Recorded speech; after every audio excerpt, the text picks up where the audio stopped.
오늘의 주요 뉴스입니다. 삼성전자와 LG전자가 이번 주 실적 시즌 포문을 엽니다. 업황 부진과 수요 둔화로 다소 부진한 성적표를 받아들 거란 전망이 나옵니다. 정의선 현대차그룹 회장이 현재 상황을 다발적 악재에 따른 경제적 위기 퍼펙트 스톰으로 정의했습니다. 정 회장은 오늘 그룹 신년회에서 비관적 태도를 경계하고 기본기를 바탕으로 위기에 대처하자고 당부했습니다.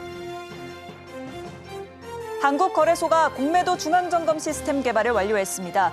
공매도 시작이 정상화됨에 따라 국내 증시를 떠났던 국내외 투자자들이 다시 돌아올지 관심이 모이고 있습니다. 이커머스 업계의 배송 경쟁이 재점화됐습니다. 그동안 빠른 배송으로 소비자 공략에 나섰다면 올해는 휴일 없는 매일 배송, 원하는 시간에 배송하는 약속 배송 등 맞춤형 서비스 경쟁이 치열해질 거란 관측이 나옵니다.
여러분 안녕하십니까? 1월 6일 서울경제 뉴스5 시작합니다.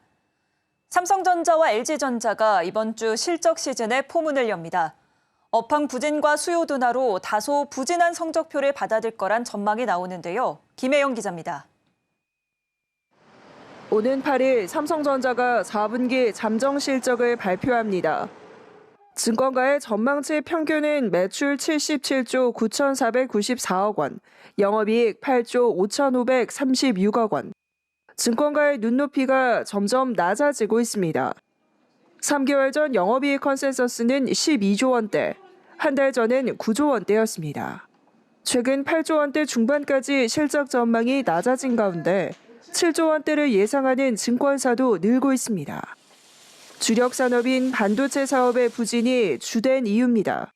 스마트폰과 PC 등 전자기기 수요가 둔화하면서 레거시 메모리의 수익성이 악화되고 있고 중국 기업의 저가 물량 공세가 더해지며 가격 하락을 부추기고 있습니다. 디램 익스체인지에 따르면 PC용 8GB DDR4의 평균 가격은 지난해 7월 말 2.1달러에서 12월 말 1.35달러로 반토막 수준입니다. 엔비디아의 고대역폭 메모리 공급이 지연되고 있다는 점도 부담이란 분석입니다. 생성형 AI 인기에 HBM 수요가 급증하고 있지만 삼성은 HBM에서 이렇다 할 실적을 내지 못하고 있습니다. LG전자도 부진한 성적표를 받아들 전망입니다.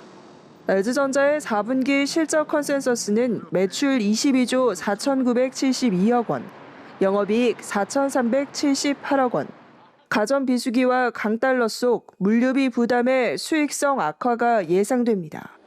지난 3분기 LG전자는 해상 운임 비용이 급증하며 물류비 변동으로 영업이익이 21% 감소했습니다.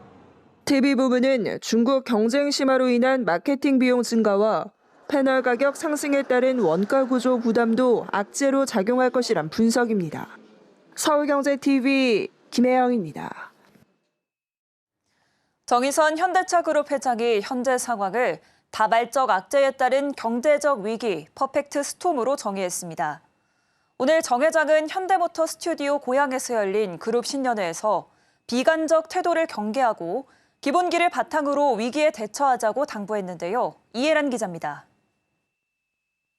그것은 우리는 항상 위기를 겪어왔고 훌륭하게 그 위기들을 극복해왔습니다. 위기 이후에 오히려 더 강해졌습니다. 유연하고 개방적인 내부 프로세스와 조직 문화를 갖추게 된다면 그러한 기본기를 바탕으로 예상하지 못한 위기에서도 대처할 수 있을 것입니다. 탄핵 국면, 트럼프 2기 행정부 출범, 전기차 캐즘, 신흥 경쟁사의 폭발적 성장까지 자동차 산업은 대내외적으로 불확실성이 커졌다는 우려의 목소리가 곳곳에서 나오고 있습니다. 정의선 회장은 올해 신년회에서 위기에 맞서는 관점과 위기 극복 DNA를 강조하는 메시지를 쏟아냈습니다. 정 회장을 비롯해 장재훈 현대차 부회장, 호세 무뇨스 현대차 사장, 송호성 기아 사장 등 주요 임원들이 참여한 라운드 테이블에선 경영 환경과 그룹 방향성에 대한 의견이 활발히 오갔습니다. Under Hyundai's so-called Dynamic Capabilities Framework, we are establishing a comprehensive portfolio to respond to market situations and new regulations like EV tax credits or tariffs. So globally, we're tailoring our approach to each of the regions. 호세 무뇨스 현대차 신임 사장은 시장별 맞춤 전략과 파트너십을 강조했고, 송호성 기아 사장은 PBV로 신규 수요를 창출하고 모빌리티 시장의 새로운 패러다임을 주도해 지속적인 성장 동력을 강화하겠다는 계획을 밝혔습니다. 장 부회장은 올해가 앞으로의 수년을 결정할 중요한 해라며 명확한 전략 아래 역량을 집중하고 이를 성과로 연결시켜 위기를 극복해야 한다고 강조했습니다. 서울경제TV 이혜란입니다.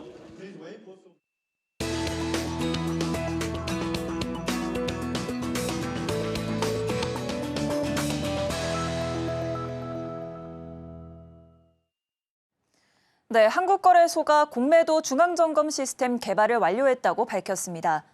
오늘부턴 주요 기관 투자자 30여 곳과 연계 테스트도 시작한다는데요.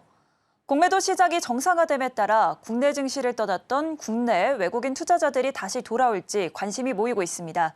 자세한 내용 금융증권부 김보연 기자와 알아봅니다. 네, 어서 오세요. 네, 안녕하세요. 네, 자세한 이야기 들어가기 전에 이 공매도 제도가 무엇인지부터 설명 좀 해주시죠. 네, 주식시장에서 공매도는 앞으로 주가 하락이 예상되는 종목의 주식을 빌려서 판 뒤 실제로 주가가 떨어지게 되면 싼 값에 다시 사들여 빌린 주식을 갚음으로써 시세 차익을 얻는 투자 기법입니다.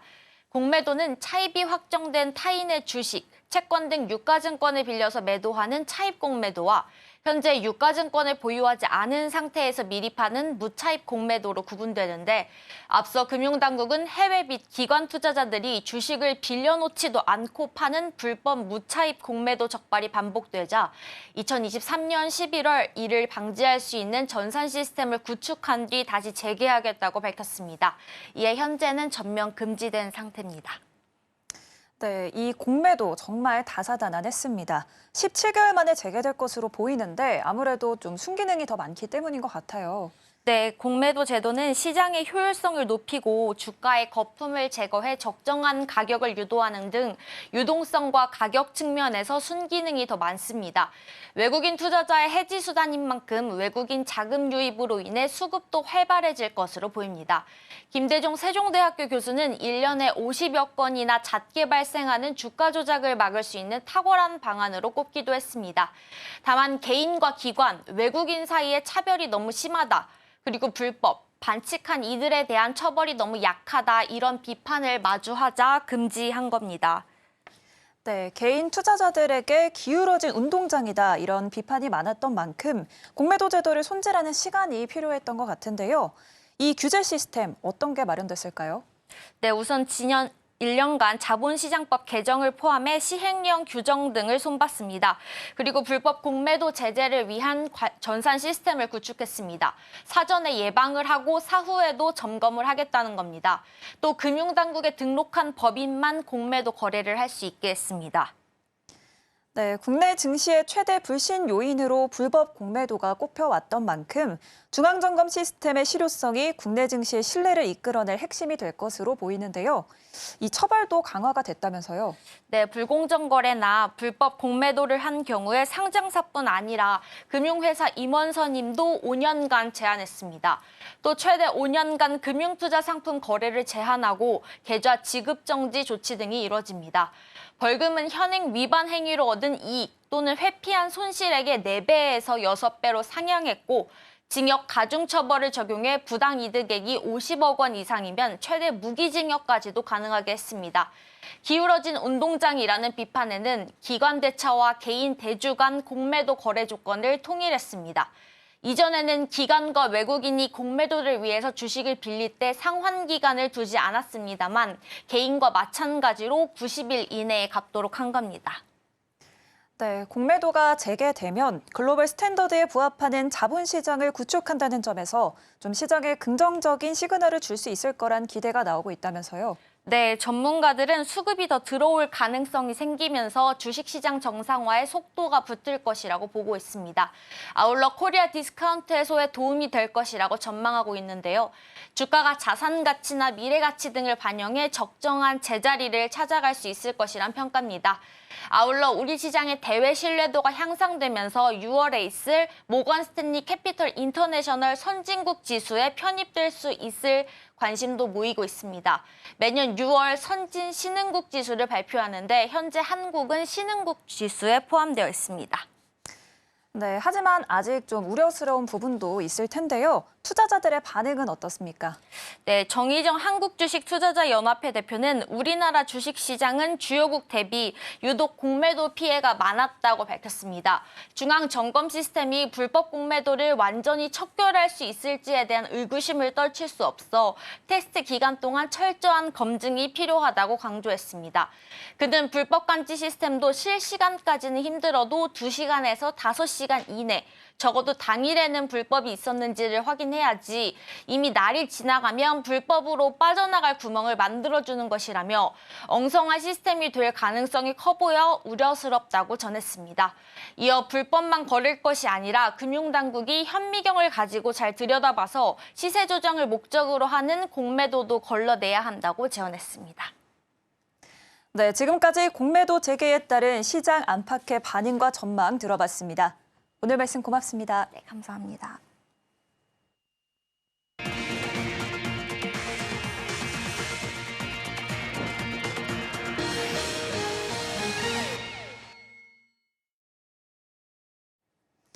로켓 배송, 샛별 배송을 넘어 이제는 주 7일 배송 시대가 왔습니다. 중국 이커머스 업체들도 한국 시장 공략을 본격화하면서 경쟁은 더욱 치열해질 전망인데요. 이커머스 업계가 그동안 빠른 배송으로 소비자 공략에 나섰다면 올해는 휴일 없는 매일 배송, 원하는 시간에 배송하는 약속 배송 등 맞춤형 서비스 경쟁이 치열해질 거란 관측이 나옵니다. 이혜연 기자입니다. 신세계그룹 계열 이커머스 지마켓이 일요일 배송 서비스를 시작합니다. 물류 협력사인 CJ 대한통운이 주 7일 배송을 시작하면서 주말 배송이 가능해진 겁니다. 지마켓으로 토요일에 상품을 주문하면 일요일에 받아볼 수 있습니다. NS홈쇼핑은 지난해 말 롯데 글로벌로지스와 약속 배송 서비스 도입을 위한 협약을 맺었습니다. 롯데는 구매자가 지정한 시간에 배송하는 약속 배송을 도입했는데 서울 전 지역에서 새벽과 오전, 오후, 야간 등 4가지 시간대를 지정할 수 있습니다. 쿠팡의 로켓 배송, 컬리의 샛별 배송 등 소비자 니즈에 맞춘 배송 경쟁이 치열해지면서 이제는 빠른 배송을 넘어 주 7일 배송, 휴일 배송, 맞춤형 배송 등으로 서비스가 다양화되고 있습니다. 1년 365일 24시간 언제든지 이 배송이 이루어지는 시스템이 작동하도록 한다라고 하는 거는 소비자들도 당연히 그걸 원하고 소비자들의 그 편익이 증진되는 부분이라고.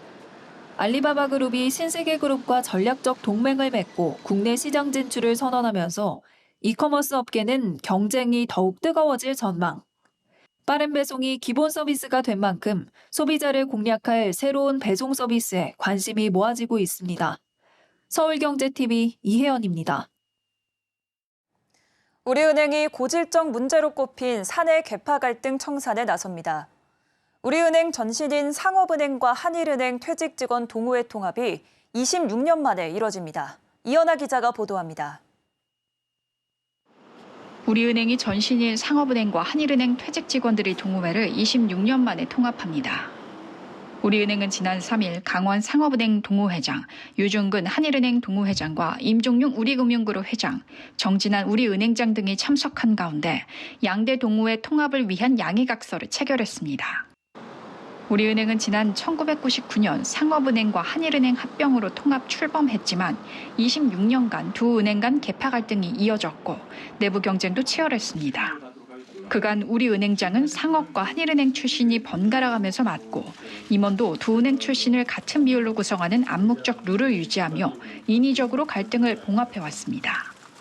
동호회도 이른바 상업은행의 효자동 동호회와 한일은행의 을지로 동호회로 각각 운영해왔습니다. 하지만 최근 두 은행 통합 출범 후 우리은행으로 입행한 직원들의 대규모 퇴직 시기가 임박하자 내부적으로 동호회 통합 필요성을 제기하는 목소리가 높아졌습니다. 여기에 지난해 손태승 전 우리금융회장의 350억 규모 친인척 부적정 대출 사건이 금융당국 검사를 통해 드러나면서 내부 통제 부실 논란과 두 은행 간 사내 파벌 해결이 시급하다는 지적이 제기됐습니다. 앞서 2023년 취임한 우리금융 임 회장이 기업문화혁신 태스크포스를 설치하면서 계파 갈등 봉합에 첫 삽을 떴고 이번 양대 동호회 통합을 위한 양해각서 체결로 속도를 내고 있습니다. 서울경제TV 이연아입니다. 최근 수도권 신축 아파트 단지들이 높은 청약 경쟁률을 기록한 뒤에도 계약을 포기하는 일이 늘고 있습니다. 남들이 하니까 일단 청약받자는 심리에 더해 당첨되고 보니 생각보다 분양가가 높고 원하는 만큼 대출이 나오지 않기 때문이란 분석인데요. 이지영 기자입니다.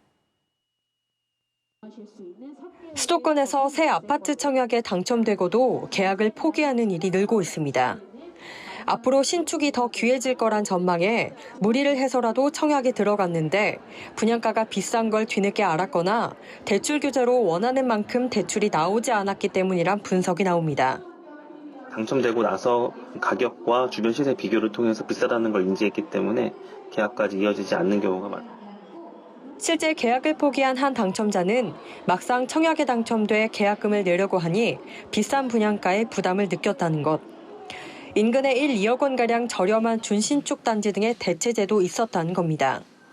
업계 관계자는 청약자들 중에서 청약을 넣기 전 대출이 얼마나 나오는지 고민하지 않는 사람이 많다며 추후 대출 한도를 확인했을 때 DSR 규제에 막혀 계약을 포기하는 사례도 있다고 말했습니다. 경기 안양시에 들어서는 아크로 베스티뉴는 지난달 17일 220가구의 무순위 청약을 진행했습니다. 이 단지는 본 청약 당시 6.7대 1의 경쟁률을 기록하기도 했습니다.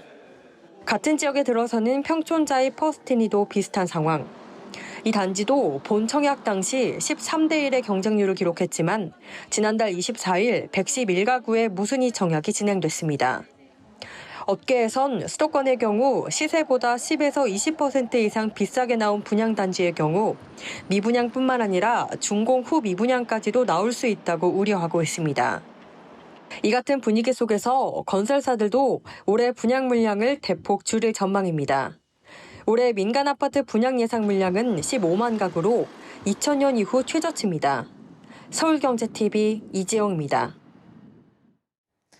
OK금융그룹이 오너일가 명의로 우회적으로 운영했다는 지적이 제기된 대부업체 두 곳을 폐업하면서 대부업에서 완전히 철수했습니다. 대부업 꼬리표를 뗀 OK금융은 종합금융그룹으로 도약하기 위해 본격적으로 인수합병 시작에 나설 것으로 보입니다. 김도하 기자의 보도입니다. OK금융그룹은 지난달 30일 공정거래법상 공시대상 계열사로 분류된 H&H 파이낸셜과 옐로우 캐피탈을 최종 청산 처리했습니다. 이들 업체는 최윤 OK금융 회장의 동생 최호 씨 소유입니다. OK금융이 오너일가 명의로 대부업체를 불법적으로 운영하고 있다는 지적이 이어지면서 최근 완전히 정리한 것으로 나타났습니다. 앞서 OK금융은 대부업을 모두 정리하는 조건으로 OK저축은행 인수를 금융당국으로부터 허가받았습니다. 이에 따라 2018년 원캐싱, 2019년 미즈사랑, 2023년 러시앤캐시 등을 차례로 정리해왔는데 최윤 회장 동생 최호 씨가 운영하고 있는 대부업체 두 곳이 문제가 됐습니다. OK금융 자산 규모가 커지면서 공정거래위원회 대기업 집단으로 지정된 겁니다. 이에 따라 동생 최호 씨가 운영하는 대부업체가 친인척 관련 동일기업 집단으로 묶였습니다. 지난해 국정감사에서 OK금융의 대부업 문제가 도마에 오르면서 금융당국은 결국 OK금융에 대해 대주주 적격성 유지 요건 충족 명령을 내렸습니다. 사실상 동생 최호 씨가 보유한 대부업체 정리를 요구한 겁니다. 기업 집단 내 대부업 라이선스를 모두 반납한 OK금융은 최윤 회장의 수건인 종합금융그룹으로 도약하기 위한 행보에 박차를 가할 것으로 보입니다. OK금융은 최근 상상인 저축은행 인수를 위한 현장 실사를 마친 뒤 관련 검토를 이어가고 있습니다. OK금융이 상상인 저축은행을 인수하게 되면 지난해 3분기 말 기준으로 합산 총자산이 16조 원대에 이르면서 현재 업계 1위인 SBI저축은행을 넘어서게 됩니다. 여기에 OK저축은행은 서울, 충청, 호남권 등 3곳에 더해 경기, 인천까지 영업구역을 확대할 수 있습니다. OK금융은 한양증권 인수에도 주요 투자자로 나서면서 증권업 진출 가능성도 높인 상황입니다. 국내 사업 확장에 발목을 잡던 대부업을 탈피한 OK금융이 저축은행과 증권사 인수를 발판으로 종합금융그룹으로 도약할 수 있을지 업계 관심이 쏠립니다. 서울경제TV 김도아입니다. 중국 IT 기업 샤오미가 한국 법인 샤오미 코리아를 설립하고 국내 시장 공략에 나섭니다. IT 업계에 따르면 샤오미는 최근 한국 법인 샤오미 코리아 설립을 완료했습니다. 샤오미는 오는 15일 기자 간담회를 열어 스마트폰 신모델을 공개하고 올해 상반기 중 오프라인 매장을 열 예정입니다. 샤오미는 최신 모델인 샤오미 14T와 레드미 노트 14 시리즈 신제품을 통해 국내 스마트폰 시장을 공략한다는 계획입니다. 신제품 판매 가격은 확정되지 않았지만 이미 출시된 나라를 참고하면 20만 원에서 30만 원대 수준이 될 것으로 관측됩니다. 샤오미 코리아 관계자는 한국 법인 설립을 통해 소비자와 더 가깝게 소통하겠다며 현지 맞춤형 제품과 서비스로 차별화된 가치를 전달하겠다고 밝혔습니다. 신동빈 롯데그룹 회장의 장남 신유열 부사장이 이달 7일부터 10일까지 미국 라스베이거스에서 열리는 세계 IT 가전박람회 CES 2025에 참석할 것으로 알려졌습니다. 재계에 따르면 신 부사장은 올해 CES 현장을 찾아 그룹의 미래 성장 동력 발굴에 필요한 기술 동향을 살펴보기로 한 것으로 전해졌습니다. 신 부사장은 지난해 1월에도 CES 2024가 열린 미국 라스베이거스 컨벤션 센터의 롯데 이노베이트 부스를 찾은 바 있습니다. 신 부사장은 부스에서 메타버스 플랫폼 칼리버스, 전기차 충전기 EV시스 등 롯데 정보통신이 보유한 서비스 기능을 직접 체험했습니다. 신 부사장은 올해도 롯데 이노베이트 등의 부스를 돌아보며 그룹의 신사업과 글로벌 산업계 트렌드를 점검하고 새로운 아이디어를 얻는 데 주력할 것으로 보입니다. 롯데 이노베이트는 올해 CES에서 칼리버스의 확장된 세계관과 콘텐츠를 선보일 것으로 알려졌습니다. 서울경제 뉴스5 저희가 준비한 소식은 여기까지입니다. 시청해주신 여러분 고맙습니다.